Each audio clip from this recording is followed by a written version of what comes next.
guys, welcome to my channel. Yay. So if you're new, thank you for clicking on the video. If you're returning, you are the real MVP. Thank you for coming back to watch.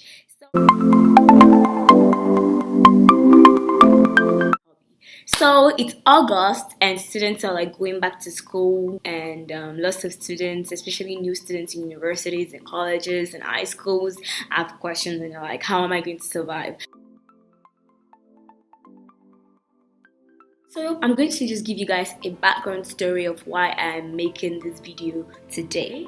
I met a new student in my school and told her that she should try and join. She should join a group or like club or like an organization on campus because she was talking about interest in game. And I'm like, oh, if you're interested in this game, then join this club, join this group. It can actually help you. You are not here just to study, you're here to like socialize, make friends, live life, basically that kind of thing. And then she's like, she doesn't want to do it because she doesn't want to get bad grades in school. And I'm like, people play sports, people dance, and people do lots of stuff and still do well in school. So it's a matter of being able to balance school and what you like to do.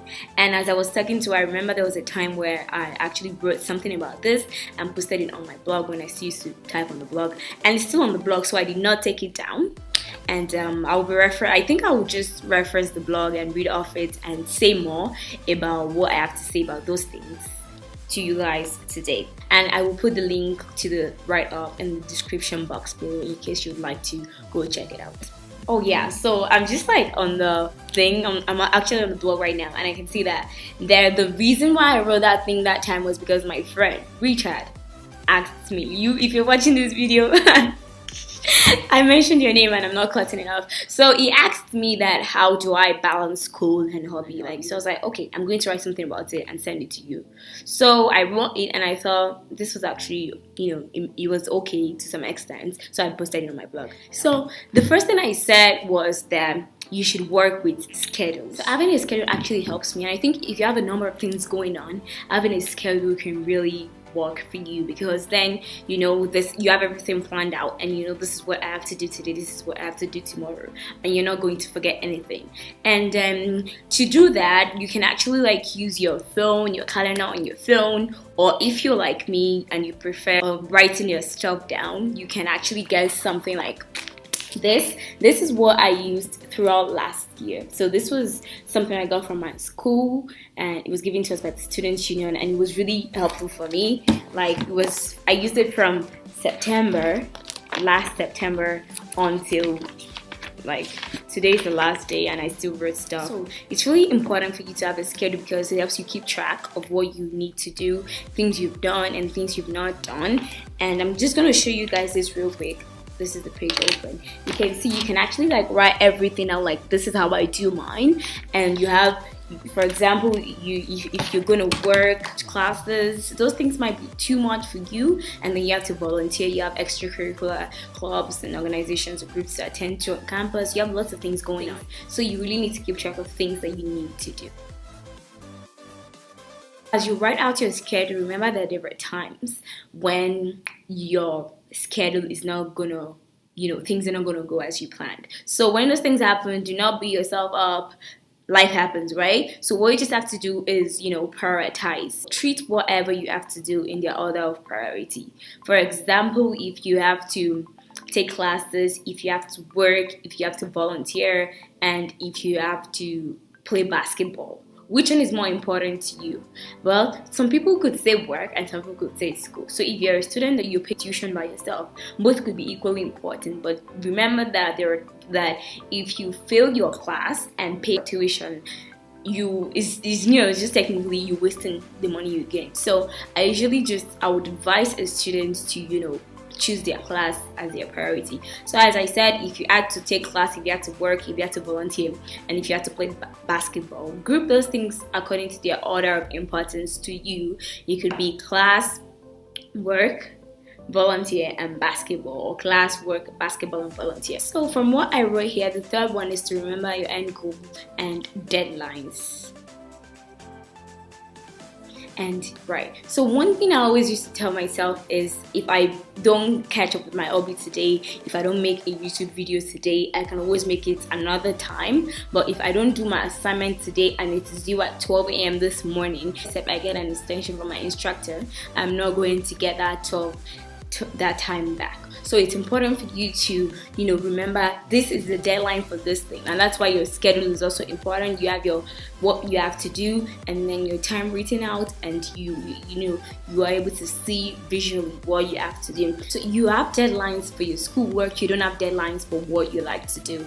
And if you fail your school, you might actually affect your hobby, because then you might not feel good within yourself, or you might actually spend extra time trying to meet up with what you've lost. And I always tell myself that there is deadline for school works, but there is no deadline for my hobbies. I can miss a basketball game, I can miss a day of posting something on YouTube, I can miss a day of going to a dance school, I can miss a day of going for volunteer, and there wouldn't be serious repercussions, or there wouldn't even be any repercussions in court. But then if you don't study, if you don't read, or if you don't do your assignments, if you don't do certain things about your school, you might actually regret not doing those things.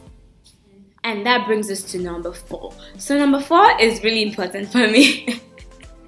Number 4 is really important for me. So number 4 for me is reward yourself. Like, you guys, rewards are actually what keep me going. I wouldn't lie to you. Reading school books can be really, sometimes, depending on the course, a big work for me. So I usually just console myself by saying that, babe, when you're done with this, you're gonna get this. You guys, this wristwatch I'm wearing right now was a reward for myself. I had to study for an exam. If I did not study that day, it was really obvious that I didn't know what's up in the class. But I was just like, you know what, if you get this grade, after this you're getting a wristwatch. And so it was at the back of my mind. I put my mind to it, and I got me a wristwatch afterwards. So rewarding yourself can really help you to concentrate, because after doing this, there is something coming.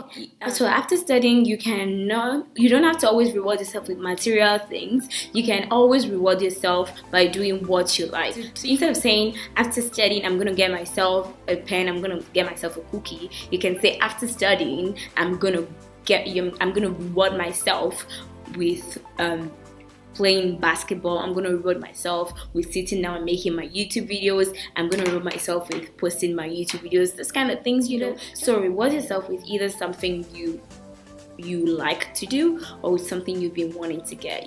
Those things. I'll put your brain together and focus on what you have to do. So for number 5, it is for you should be disciplined and consistent. Being disciplined is just you having self-control, because without discipline, you will not be able to follow your schedule. So that means from number 1, which is having a schedule, is already ruined. So you need to be disciplined for you to be able to have your schedule, at least draw out your schedule at first, for you to prioritize, for you to remember deadlines and not procrastinate, and for you to reward yourself. It still takes discipline, because all those things work together. If you plan a schedule, make sure that you discipline yourself enough to follow it, except in cases where you need to where you absolutely cannot help it, where you absolutely have no power over doing what you have to do.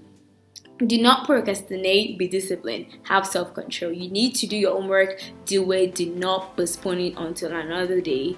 Every day comes with its own assignment. So if you postpone something from yesterday to today, as a student, you're going to have too much to do, and everything's just going to be too much for you to handle. If you really want to do well, be disciplined, be self-controlled. And the second one, which is consistency, is you doing the same thing over time or continuously. So for example, school starts in September. If you start reading, doing what you have to do for the first few weeks of September, and the first few weeks of October you don't do it, you're going to lag behind. So if you don't want that to happen to you, you need to be consistent. Start in September and try as much as you can to carry that attitude of consistency and discipline until December, until the end of the school year. So That's about everything I have for you guys today. I really hope that helps you, and if you like this video, please give it a thumbs up. If you don't like it, don't give it a thumbs down, just go watch something else. If you guys would like to see more of this from me, more of school series I would call it, if you would like to see me do more of these videos, please leave a comment in the comment section below, or let me know via private message or something. Anyway, you can get back to me or send me a DM on Instagram. That's about it, and I'll see you guys in my next video. Peace.